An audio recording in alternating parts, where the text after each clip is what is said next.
Hello everyone, exam में आपका स्वागत है। गैस केजीएम में निकली है मल्टीपल पैरामेडिकल ग्रुप बी और सी की पोस्ट।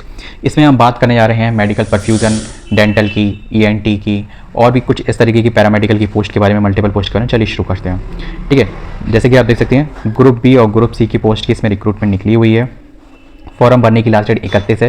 तो इस वीडियो में मैं 4 पोस्टों के बारे में और उसके सिलेबस, एज, एलिजिबिलिटी के बारे में कंप्लीट डिस्कस करने जा रहा हूँ। अप्लाई करने के लिए वीडियो की डिस्क्रिप्शन मिल जाएगा। चलिए इसमें देख सकते हैं कि इसमें 4 पोस्ट है और हर पोस्ट में 4 ही पोस्ट हैं। ठीक है, 4 पोस्ट। ठीक है, तो टेक्निकल ऑफिसर जैसे कि मेडिकल परफ्यूजन की लेवल 7 की पोस्ट है। ठीक है, लेवल 7 की पोस्ट, इसमें की 4 पोस्ट निकली हुई। इसमें मांगा क्या गया है, बीएससी डिग्री चाहिए। ठीक है, of the certificate with perfusion technology. ठीक है, किसी भी अवॉर्डेड या रिकॉग्नाइज्ड से आपने कर रखा हो। ठीक है, और association authority such as the association for the CBTS in of India after the training 5 year experience in the relevant field of the perfumist. तो जब आप ट्रेनिंग कंप्लीट कर लें, मतलब बैचलर डिग्री आपने कंप्लीट कर ली, उसके बाद आपका 5 साल का एक्सपीरियंस चाहिए परफ्यूनिस्ट में। ठीक है, तो आप इसमें भर सकते हो। इसमें 3 पोस्ट जनरल में है और 1 पोस्ट ओबीसी में। अब नेक्स्ट बात करते हैं रेडियोग्राफर की। मैंने कंप्लीट डिस्कस कर दी है, नई वीडियो देखिए तो वीडियो डिस्कशन जाकर देख लेना। ठीक है, अब नेक्स्ट बात करते हैं ऑप्थेल्मोलॉजी में। तो टेक्निकल ऑफिसर की जो पोस्ट है नेक्स्ट है ऑप्थेल्मोलॉजी की। ठीक है, लेवल 6 की पोस्ट है। ठीक है, और इसमें कि मांगा गया बीएससी डिग्री चाहिए ऑप्थेल्मो टेक्निक्स के साथ। ठीक है, कोई भी एक्सपीरियंस वगैरह इसमें कुछ भी नहीं दिया गया है ना। 4 पोस्ट हैं, 3 यूआर की और 1 ओबीसी की। अब नेक्स्ट टेक्निकल ऑफिसर पोस्ट है ईएनटी की। ठीक है, ये सेम लेवल 6 की पोस्ट है। 4 टोटल 4 है, 3 जनरल और 1 ओबीसी। मांगा गया है बैचलर डिग्री चाहिए इन स्पीच एंड हियर में। ठीक है, किसी भी रिकॉग्नाइज्ड यूनिवर्सिटी से कर रखा हो। ठीक है, इतना date is to be mandatory. अगर आपके पास एक्स्ट्रा है, डिजायरेबल मतलब इच्छा है, अगर मिल जाएगा तो इसको प्रेफरेंस दिया जाएगा।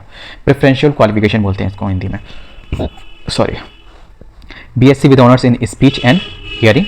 ठीक है, और जैसे कि क्लिनिकल एक्सपीरियंस हो इन हॉस्पिटल में। ठीक है, न्यूरोटोलॉजी में और फिर ईएनटी में। ठीक है, तो आपको कंसीडर किया जाएगा। अगर इन दोनों केस में जैसे कि सेम सेशन में पहुंचती हैं, सेम मार्क्स वगैरह पे हैं, तो उनको मतलब डिजायरेबल वाले को ले लिया जाएगा। अब नेक्स्ट टेक्निकल पोस्ट जो है ना, वो है ओटी असिस्टेंट। ओटी असिस्टेंट की मैंने बता दिया, ओटी असिस्टेंट का बता दिया, सॉरी, टेक्निकल न्यूक्लियर मेडिसिन की। ठीक है, तो न्यूक्लियर मेडिसिन ये लेवल 5 की पोस्ट है। इसमें भी 4 पोस्ट टोटल, 3 जनरल और 1 ओबीसी। इसमें क्या क्या मांगा गया है, बीएससी चाहिए इन लाइफ साइंस में एंड अदर साइंस में। ठीक है, प्लस 1 ईयर का डिप्लोमा चाहिए इन medical radiation and isotopes techniques में। ठीक है, DMIT diploma in medical radiation and isotopes technique. ठीक है, या फिर इससे इक्विवेलेंट एंड और इक्विवेलेंट हो। ठीक है, और अप्रूव्ड हो एईआरबी से। फिर अगर इतना हो तो ठीक है, पर डिजायरेबल में ये दिया गया कि मतलब प्रेफरेंशियल में तो 1 साल का आपका एक्सपीरियंस का डिप्लोमा होना चाहिए, सॉरी 1 ईयर पोस्ट डिप्लोमा। ठीक है, इन ए न्यूक्लियर। डिजायरेबल में क्या है कि 1 ईयर पोस्ट डिप्लोमा। ठीक है, मतलब 1 ईयर का पोस्ट डिप्लोमा चाहिए, उसके बाद मतलब डिग्री के बाद। ठीक है, इसमें डीएमआईटी का, ठीक है, registered in the nuclear medicine facility में। तो अगर ऐसा है तो आप इसको फॉर्म को भर सकते हैं, क्योंकि पोस्ट का नाम है टेक्नीशियन की पोस्ट है न्यूक्लियर मेडिसिन में, तो इसलिए मांगा गया है। अब नेक्स्ट बात करते हैं इसमें टेक्नीशियन की, जो मैंने कहा था डेंटल की है, ग्रेड 2 की पोस्ट है। लेवल 4 है इसमें, सैलरी 4 ही पोस्ट हैं, 3 जनरल और 1 ओबीसी। ठीक है, एसेंशियल क्वालिफिकेशन में 10th, ठीक है, या फिर उससे इक्विवेलेंट है, और डिप्लोमा कर रखा है। ठीक है, किसमें, डेंटल हाइजीन में। ठीक है, डेंटल मैकेनिक्स में, या फिर मैक्सिलोफेशियल प्रोस्थेसिस। ठीक है, और ऑर्थोडोंटिक्स एंड एप्लियंसेस में आपने अगर इनमें से किसी में भी डिप्लोमा कर रखा है, सर्टिफिकेट हो, तो आप इसको भर सकते हो। ठीक है, registered in dental hygienist and dental mechanics and dental council में, और डेंटल काउंसिल में आपका रजिस्ट्रेशन चाहिए। कोई मैंडेटरी नहीं है, स्टेट में हो that is to be, UP में हो that is to be okay, other state का हो तो भी ओके, इसमें कोई डिजायरेबल में आपका है कि एक्सपीरियंस होना चाहिए इन डेंटल डिपार्टमेंट में, हॉस्पिटल में 1 साल का। कोई बेड वगैरह का कुछ इशू नहीं है, हॉस्पिटल में आपका एक्सपीरियंस है 1 साल का, वो भी डिजायरेबल में है। तो अगर फ्रेशर कैंडिडेट फॉर्म भरना चाहता है तो हाँ भर सकता है, कोई दिक्कत नहीं होगी उसे। ठीक है, अब बात करते हैं नेक्स्ट पोस्ट जो है टेक्नीशियन की है, वो डायलिसिस की पोस्ट है। ये मैंने इसीलिए इसमें सारी इंक्लूड करी क्योंकि सारी पोस्ट लगभग 4-5 हैं, इसमें सबसे ज़्यादा पोस्ट एसी में ही है, टेक्नीशियन डायलिसिस में है ना। टोटल पोस्ट 36 है। इसमें मांगे कि बीएससी चाहिए इन डायलिसिस टेक्नोलॉजी में।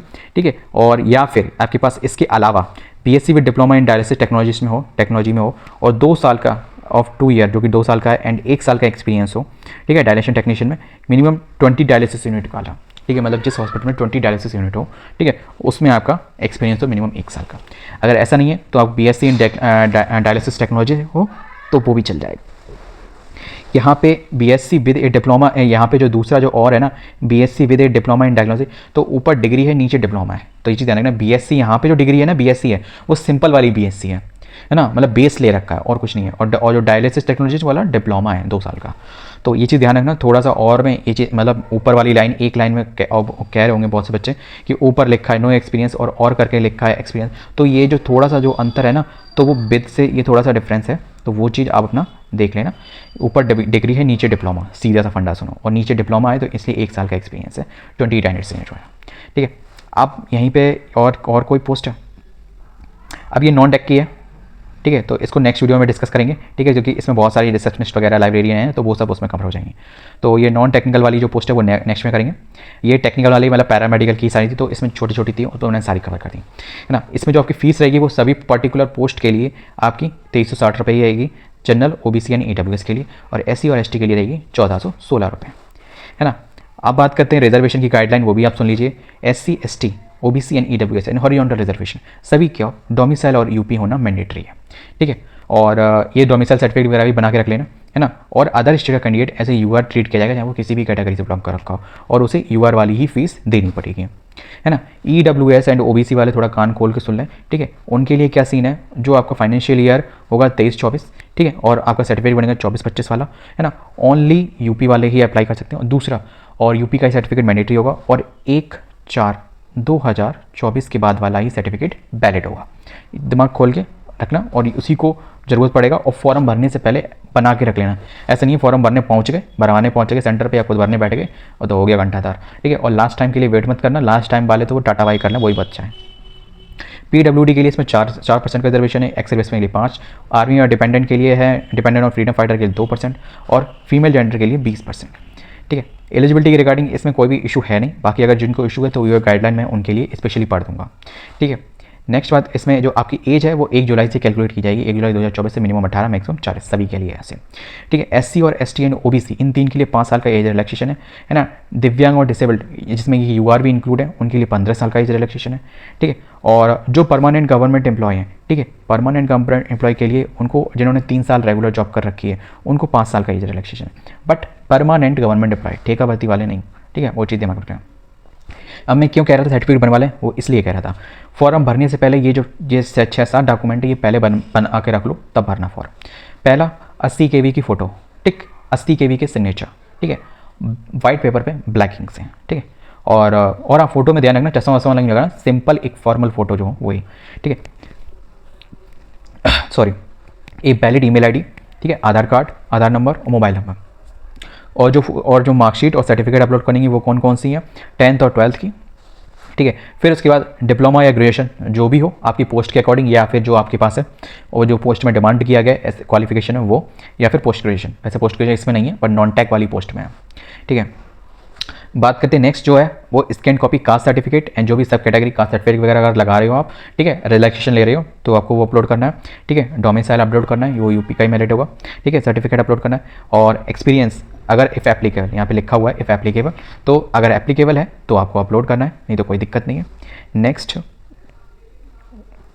अगर आप रेगुलर गवर्नमेंट एम्प्लॉय हैं, ठीक है, तो आपको NOC अपलोड करना पड़ेगा, किसका, ठीक है, NOC फ्रॉम द एम्प्लॉयर। अगर आपने 3 साल से कम काम कर रखा है तो आपको एज रिलैक्सेशन नहीं मिलेगा, पर फॉर्म भरने के लिए NOC सर्टिफिकेट जरूर अपलोड करना पड़ेगा। और 1 साल से ज़्यादा है, 3 साल से ज़्यादा है तो आपको 5 साल का एज रिलैक्सेशन मिल जाएगा, ठीक है। बस नेक्स्ट आपका सिलेक्शन प्रोसीजर तो बता दूँ, सिलेक्शन प्रोसीजर सुनते जाओ, ठीक है, क्योंकि सिलेक्शन प्रोसीजर नहीं पता होगा तो फिर क्या मतलब है। सिलेबस अगर आप लोग कमेंट में बोलना जा रहे हो तो कमेंट तो सुन लो, सिलेबस नेक्स्ट वीडियो में आपको मिल जाएगा, और सभी पोस्ट का मैं इंडिविजुअल दूंगा ताकि किसी का एक दूसरे में गचड़बत्त ना हो जाए। देसी भाषा में बोल रहा हूँ, समझ में आ जाएगा सबको।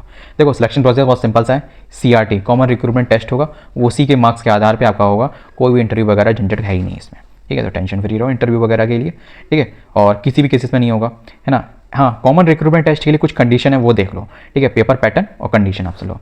पहली बात, 2 घंटे का आपका पेपर होगा, 100 क्वेश्चन आएंगे, 100 नंबर के, सारे क्वेश्चन MCQ बेस्ड होंगे, ठीक, इंग्लिश और हिंदी दोनों में आएंगे, ठीक। बट कुछ क्वेश्चन जैसे कि जनरल इंग्लिश का है तो वो इंग्लिश में ही आएगा, क्योंकि वो हिंदी में देने का कोई मतलब ही नहीं है, ठीक। नेक्स्ट बात करते हैं इसमें जो आपका ऑप्शन, हाँ, जो पेपर होगा वो आपको कंप्यूटर बेस्ड और पेन पेपर बेस्ड, इन दोनों में से कोई एक हो सकता है। कंप्यूटर मतलब माउस से फॉर्म वो गोले भरना नहीं होते, टिक कर देते हो बस वो करना, पेन पेपर मतलब गोले भरना, ठीक। और बात करते हैं आपका पेपर का डिस्ट्रीब्यूशन, पेपर पैटर्न कुछ इस हिसाब से आपका डिस्ट्रीब्यूट है कि 60 नंबर का जो है ना वो आपका आएगा, जो आपका टेक पोर्शन है चाहे मेडिकल परफ्यूनिस्ट का हो तो उसका जो परफ्यूनिस्ट वाला क्वेश्चन है वो आएंगे, है ना। और जैसे कि डायलिसिस वाला है, ठीक है, डेंटल वाला है, ईएनटी वाला है, तो ये मैंने जितनी अभी बताई इनका जो टैग का पोर्शन है वो 60 नंबर का आएगा। और बाकी जो 40 नंबर हैं या फिर 40 क्वेश्चन है वो कुछ हिसाब से आएंगे। 10 general English, 10 general knowledge, 10 reasoning, 10 mathematics aptitude.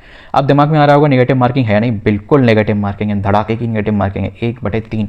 मतलब तुम हमें 1 दोगे हम तुम्हें 3 काट लेंगे तुम 3 गलत करोगे हम तुम्हारा एक सही काट लेंगे। ये बात सही रही, ठीक है। तो 1 नंबर मिलेगा आपको हर सही क्वेश्चन पे और 1/3 कट जाएगा हर गलत क्वेश्चन पे, ठीक है। तो नेगेटिव मार्किंग के लिए विशेष ध्यान रखना। मिनिमम क्वालिफाइंग मार्क्स आपको कितने चाहिए पास होने के लिए, वो चीज़ में 50% चाहिए जनरल, ईडब्ल्यूएस एंड ओबीसी के लिए, ठीक है। कितने? 50%। और 45% चाहिए किसके लिए? एससी और एसटी के लिए। ये चीज़ ध्यान रखना। कोई भी रुपए नहीं दिया जाएगा पेपर देने के लिए या फिर डीवी वगैरह को अटेंड करने के लिए, ठीक है। बस वीडियो को यहीं समाप्त करते हुए सारी इन्फॉर्मेशन मैंने दे दी है। अप्लाई करने का लिंक मैंने वीडियो के डिस्क्रिप्शन दे दिया है। अगर आपको कोई भी डाउट हो रहा हो या कोई भी क्वेश्चन आ रहा हो तो प्लीज़ वीडियो को एक बार पूरा देख लीजिएगा, फास्ट फॉरवर्ड वे में देख लीजिएगा, 1.5x पे देख लीजिएगा ताकि आपको समझ में हमारी भाषा में रहे, ठीक है। फिर आप मुझसे कमेंट बॉक्स में पूछिएगा तो होपफुली मैंने आपके सारे जवाब दे ही चुके होंगे, ठीक है। रही बात सिलेबस की, syllabus in depth non tech और टेक दोनों आपको इंडिविजुअली सही से बता दूंगा, है ना। तो आपका काम हो जाएगा। मिलते हैं नेक्स्ट वीडियो में इसके सिलेबस या फिर और जो नॉन टेक की पोस्ट बची हैं उसके साथ। जय हिंद।